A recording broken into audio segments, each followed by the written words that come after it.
its front two slamming on the glass and pounding. As I was frozen in front of the window in terror, my parents burst into the room. My father held a shotgun. He marched up to my bed and yanked me away from the window. He pointed his shotgun at the creature, shooting a bullet at it.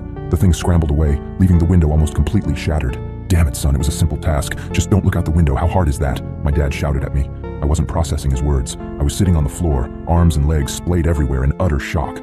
What the hell had I just seen? My mother ran to the bedroom door. She had tears in her eyes. "Is everyone all right?" she asked. "Yeah, we're fine. We still gotta get that creepy effing monster, though."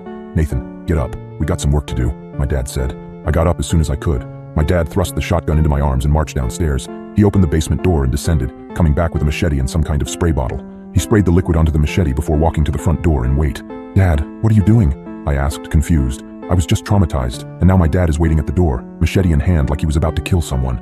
Instead of a response, my dad just hushed me. The house was quiet for several seconds before a loud banging and howling came at the front door. We heard a rip, and we knew the screen door was no more. The wood of the interior door started to splinter, and I took a few steps backward. My dad glared at me. "Nathan, now is not the time for this. Point the goddamn gun and get ready to shoot." I aimed the gun at the door, trying to find the spot where the howling was coming from.